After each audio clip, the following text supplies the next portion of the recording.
दोस्तों आज शाहरुख खान की फिल्म जवान का टीजर रिलीज हुआ है। मैं उसी का रिव्यू करूंगा। हालांकि मेरी तबीयत इतनी बढ़िया नहीं है कि मैं रिव्यू कर सकूं, लेकिन ट्विटर, फेसबुक, यूट्यूब सभी जगह बहुत ज्यादा लोग रिक्वेस्ट कर रहे हैं कि मुझे इसका रिव्यू करना ही चाहिए। और कुछ लोग तो ये भी कह रहे हैं कि मैं रिव्यू इसलिए डिले कर रहा हूं क्योंकि मैं डील का इंतजार कर रहा हूं। अगर पैसे मिल गए तो मैं प्रेज करूंगा, पैसे नहीं मिले तो मैं निगेटिव कहूंगा। पठान के रिव्यू के वक्त भी बहुत सारे लोगों ने कहा था कि मैंने पैसे ले लिए हैं, बहुत सारे लोगों ने कहा था कि मुझे पैसे नहीं मिले इसलिए मैं क्रिटिसाइज कर रहा हूं। तो मैं खाली आपसे ये कहना चाहता हूं कि ये खुराफात सिर्फ आपके दिमाग की है। शाहरुख खान साहब के पास इतना वक्त नहीं है कि वो रोजाना सुबह उठकर ये सोचे कि KRK को पैसे देने हैं या नहीं देने हैं, किसको पैसे देने हैं, किसको नहीं देने हैं। प्रॉब्लम सिर्फ इतनी सी है कि जो एक्टर आपको पसंद है उसके बारे में आप पॉजिटिव सुनना चाहते हो, जो नहीं पसंद है उसके बारे में निगेटिव सुनना चाहते हो। और जो आप सुनना चाहते हो अगर वो नहीं सुनते तो फिर आपको लगता है कि या तो पैसे ले लिए या तो पैसे दे दिए।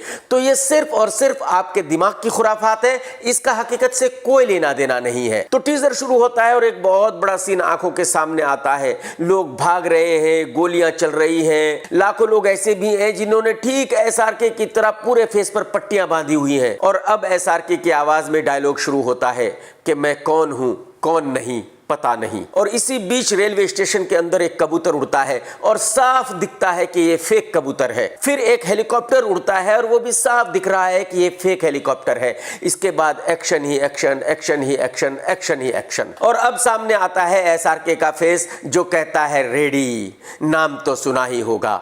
और इसके फौरन ही बाद VFX वाला लौंडा SRK पर्दे पर आ जाता है। पीछे साउथ इंडियन म्यूजिक बजने लगता है। इसके बाद एंट्री होती है नयनतारा की जो इस फिल्म की हीरोइन है, और फिर एंट्री होती है दीपिका की, और फिर एंट्री होती है साउथ के एक्टर विजय की। और ये सभी एक्शन शुरू करते हैं और इसके बाद एक्शन ही एक्शन, एक्शन ही एक्शन, एक्शन ही एक्शन। मतलब ये हुआ कि यहां तक ना कहानी के बारे में कुछ बताया जाता है ना कहा जाता है। यहां तक टीजर का तकरीबन 1 मिनट 10 सेकंड चला जाता है और इसके बाद एक्शन ही एक्शन, एक्शन ही एक्शन, एक्शन ही एक्शन, बॉम्ब ब्लास्ट, एक्शन। मतलब अगले पूरे 1 मिनट तक एक्शन होता रहता है और एक्शन होते होते ही तकरीबन 2.25 मिनट का टीजर खत्म हो जाता है। यानी कि इस 2.25 मिनट के टीजर में यह बिल्कुल नहीं बताया गया कि क्या कहानी है और क्या कहानी होने वाली है। और आखिरी सीन में SRK एक ट्रेन में खड़ा हुआ है जो टकला है और एक पुराना गाना गा रहा है और डांस कर रहा है। यहां मैं आपको ये बताना जरूरी समझता हूं कि जो इस फिल्म का डायरेक्टर है एटली उसको हिंदी नहीं आती और यही वजह है कि शायद उसने ये गाना यहां डाला है। अगर कोई हिंदी बोलने वाला डायरेक्टर होता तो मुझे लगता है कि ये गाना यहां कभी नहीं होता। खैर इस सीन से पता चलता है कि SRK एक विलन है और उसने ट्रेन को हाईजैक कर लिया है। ऐसे सीन हजारों फिल्मों में आप देख चुके हैं। इससे पहले कि आगे टीजर के बारे में मैं आपको बताऊं, मैं आपसे कहना चाहूंगा कि भाई साहब आपने अगर मेरा चैनल सब्सक्राइब नहीं किया तो कर लो और घंटी नहीं दबाई तो जरूर दबा दो। आप घंटी नहीं दबाओगे तो आपको नोटिफिकेशन नहीं मिलेगा। जब मैं नया वीडियो डालूंगा आपको पता नहीं चलेगा। तो कुल मिलाकर इस 2.25 मिनट के टीजर में एक्शन है, VFX है, एक्शन है, VFX है। यानी कि तकरीबन 80% फिल्म स्टूडियो में बनाई गई है और 20% फिल्म की शूटिंग की गई है। लेकिन प्रॉब्लम यह है कि इस फिल्म के VFX बहुत ही कमाल के नहीं है, जैसे हॉलीवुड फिल्मों में होते हैं वैसे नहीं है। अब इसकी वजह क्या है ये तो शाहरुख खान साहब बता सकते हैं। शाहरुख खान साहब के पास ये बजट नहीं था इतने अच्छे VFX करने के लिए, या शाहरुख खान साहब का जो स्टूडियो है जहां इस फिल्म के VFX किए गए हैं वहां उतने अच्छे VFX होते ही नहीं है। और ये तो जरूरी बात है कि इस फिल्म को आप पठान से कंपेयर जरूर करेंगे। आप कहेंगे कि उसमें भी तो VFX थे, बिल्कुल थे, लेकिन पठान में एक प्रॉपर कहानी थी। एक हीरो था, एक हीरोइन थी, एक विलन था और उनके बीच में कहानी चल रही थी। यहां इस टीजर को देखकर यह बिल्कुल पता नहीं चलता कि इस फिल्म की कहानी क्या है।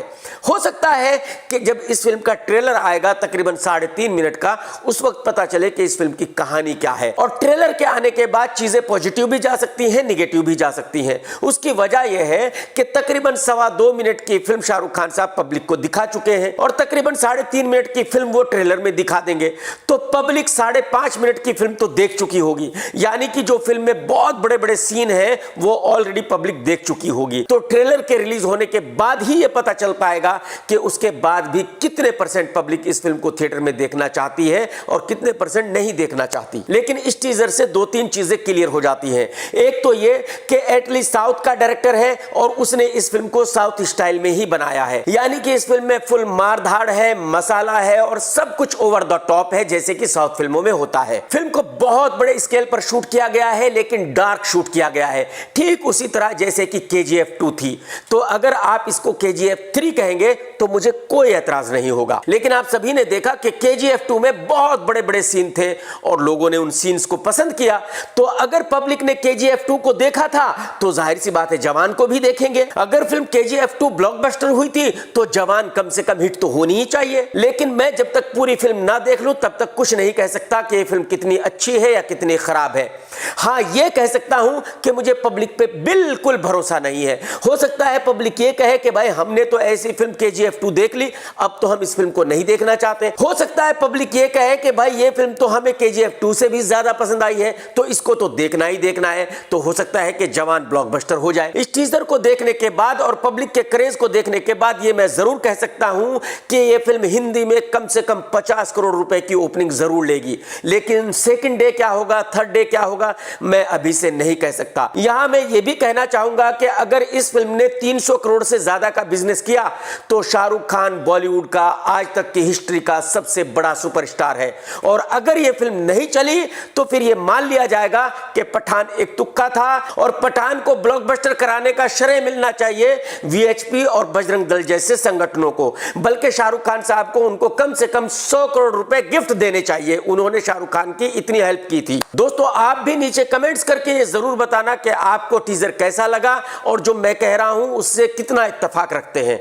टेक केयर दोस्तों, जय हिंद, वंदे मातरम। सत्यमेव जयते।